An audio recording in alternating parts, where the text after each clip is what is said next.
আমার ছোটকাল থেকেই আমার স্বামীর সাথেই সারা জীবন চলে গেল। আমার স্বামী আমার সবকিছু দেখভাল করত। আমার জীবনে আমার স্বামী আমার প্রথম পুরুষ। সে আমাকে খুব মজা দিত ৩-৪ ঘন্টা ধরে। বন্ধুরা, ঘটনাটি প্রথম থেকেই শুরু করি। আমাকে ক্রিকেট খেলার মাঝখান থেকে এনে বিয়ের আসরে বসানো হলো। আমি খুব রেগে মাকে বকা দিচ্ছিলাম অনেক। মা আমার চুল টেনে কাল আমাদের বাসায় আসা দাদাটার পাশে বসিয়ে দিল আমাকে। আমি খেলা ফেলে এসেছি তাই আমাকে ডাকতে এসে আমার বন্ধুরা আমাকে এই অবস্থায় দেখে ওরা চলে যায়। আমার বাবা সাধারণ লেভেলের অফিসার। এটা আমাদের কলোনি। 10 পরিবারের এই পাড়া, এক পাশে উচ্চ লেভেলের অফিসারদের পাড়া, অন্য পাশে শ্রমিকদের পাড়া। তাই এই পাড়ার বাইরে যাওয়া হয় না। আর এই 1-0 পরিবারের 10 ছেলের মধ্যে আমি একটা মেয়ে। ওদের সাথে আমি বড় হয়। কে ছেলে কে মেয়ে অত কিছু বোঝার মতো জ্ঞান আমাদের কারো মধ্যেই ছিল না। আমরা সবাই একসঙ্গেই খেলি। হেরে গেলে মারামারি করি, আমার একজন অন্যজনকে ছাড়া চলতে পারি না আমরা 4 জন এক ক্লাসে, অন্যরা ছোট। তবে খেলাই সবাই সমান। এইখানের স্কুল মাত্র 5 বছরের বয়সে মেট্রিক পরীক্ষা দিয়ে ফেলি। এখন কোনো লেখাপড়া নেই, তাই সারাদিন ওদের সাথে ঘুরি আমি। বিশাল বিশাল সবুজ গাছের ডালে সবুজের গালি চাই, মাঝে মধ্যে কোথাও কৃষ্ণচূড়া ছড়ানো পাহাড়ের কাটে আমাদের ছুটি। মা আমাকে ঘরে রাখতে চায়।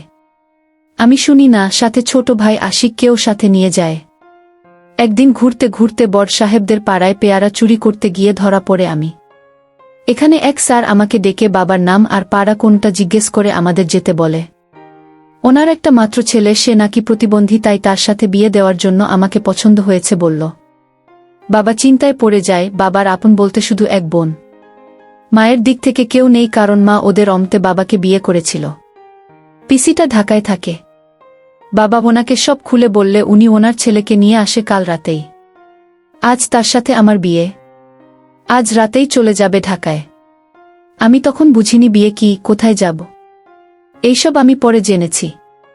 আমার কাছে এই কলোনির বাইরে যা কিছু তা বাইরে দুনিয়ায় বলেই জানি। দেখা হয়নি কখনো। পিসি এসে আমাকে জড়িয়ে ধরেছিলেন।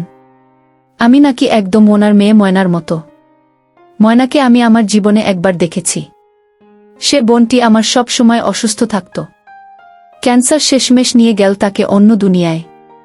মা আমাকে বলেছিল আমার পরীক্ষা শেষে আবার পড়া শুরু হতে হতে আমাকে বেড়াতে পাঠাচ্ছে।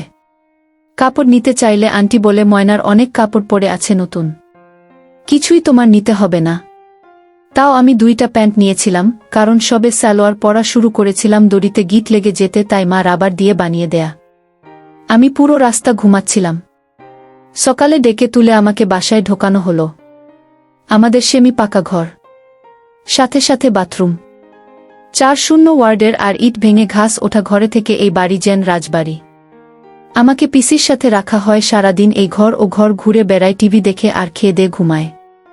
মায়ের সাথে কথা হলে মা বলতো পিসির সাথে হাতে হাতে কাজ করতে। আমি রান্নাঘরে গেলেই পিসি বকা দিত, বলতো যখন সময় হবে সব তোকে করতে হবে। আমি বলতাম কিছুদিন পর তো চলে যাব। উনি তখন হাসতেন আর বলে, যা ঘর গুছিয়ে ফেল তাহলে। আমি ভুল করে ওনার রুমে চলে যাই। বিছানায় কম্বল গায়ে ঘুমাচ্ছিলেন। উনি আমার সাথে কথা বলেন না তেমন, তার নাকি পরীক্ষা চলছে। আমি কম্বল টান দিতে উনি ধরফরিয়ে উঠে বসেন। আমি ভয় পাই। উনি বলে, এই মেয়ে এখানে কি করো তোমার? আমি মাথা নেড়ে চলে আসি, আর কখনোই আমি তার রুমে যাই না। মা ও বাবা আমাকে নিতে আসে না। রেজাল্ট দেওয়ার পর কাগজপত্র নিয়ে আসে এখানের কলেজে ভর্তি করানোর জন্য। আমি বলি আমি আর বাড়ি যাব না। মা বলে, মা এটাই তোর বাড়ি, তোর বিয়ে হয়ে গেছে, আর যাওয়া হবে না তোর সেখানে। এরা তোর বাবা মা, আর এই দাদাটা তোর স্বামী। এরা তোকে অনেক ভালো রাখবে, অনেক ভালোবাসবে, এত ভালোবাসবে যে আমাদের ভুলে যাবি, আমাদের চেয়ে বেশি ভালোবাসবে। তার কাছে গেলে যেন আমি আসলেই বোকা হয়ে যায়। বুদ্ধি সব তার পায়ের কাছে রেখে শুধু ছেড়ে দিই নিজেকে তার বুকে, যেন নদীর পানিতে চুল খোলা রেখে শুধু গা ভাসিয়ে রাখা। বাবা আমাদের ছেড়ে চলে গেল, ভীষণ খারাপ লাগতো মায়ের জন্য। কেমন যেন একা আর চুপ হয়ে যায়।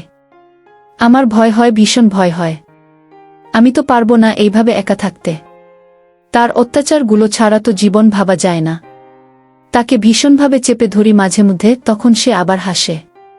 বোকা মেয়ে, কোথায় যাব? গেলে তোমাকে কে সামলাবে? তোমার শাড়ি কে বেচে দিবে? এখন বয়স হয়ে গেছে, তাও সে আমায় লাল শাড়ি পরাবে। এখন কাজল দিতে হয়, লাগাতে হয় ফুল। মানুষ হাসে, কারণ কোথাও গেলে এখনো হাত ধরে থাকে আমি নাকি পড়ে যাব। প্রতি পূর্ণিমা এখনো নির্ঘুম চায়ের কাপ হাতে কাটে। এখন আল্লাহর কাছে প্রার্থনা করতে থাকি এই অত্যাচার যেন কোনো সময় শেষ না হয়। থাক না এই অত্যাচারী মানুষটা এমন নতুন নতুন অত্যাচার নিয়ে। আর হলো মরণ রোগ, যেতে দেয়া হয় না তার কাছে আমায়। এই রোগ নাকি ছোঁয়াচে, আমি বলি হোক না আমারও। কি দরকার তাকে ছাড়া আমার একার ভালো থাকা? ছেলে আমায় যেতে দেয় না তার কাছে, আমি ছুটে যাই। নিতে চাই সে রোগ। আল্লাহর কাছে শুধু প্রার্থনা করতেই থাকি, রাখো না বাঁচি আর কিছুদিন এই অত্যাচারী ভালোবাসাটাকে। আল্লাহ আমার কথা শুনেনি, তাকে নিয়ে গেল সাথে সব অত্যাচার, আমাকে রেখে গেল সুস্থ। এ যেন আরও বড় অত্যাচার। সত্যিই এখন আরও বোকা হয়ে গেলাম। শাড়ি বেচে দেওয়ার ঝামেলা নেই, সব লাল নীল শাড়ির রং ধুয়ে এখন সাদা। তবে অত্যাচারগুলো যেন এখনো ভীষণ জ্বালা। বৃষ্টির রাতে এখনো ঘুম হয় না, বারান্দায় বসে থাকি, তবে এখন যে ভীষণ শীত করে আমার। কি আর করব আপনারাই বলুন বন্ধুরা, আমারও তো একটা জীবন। বন্ধুরা, গল্পটি যদি ভালো লেগে থাকে তাহলে অবশ্যই কমেন্ট করবেন বেশি বেশি, যাতে আমি এই গল্পের বাকি অংশ আবার আপনাদের মাঝে তুলে ধরতে পারি। তাহলে আমার কলিজার বন্ধুরা, তোমরা ভালো থেকো।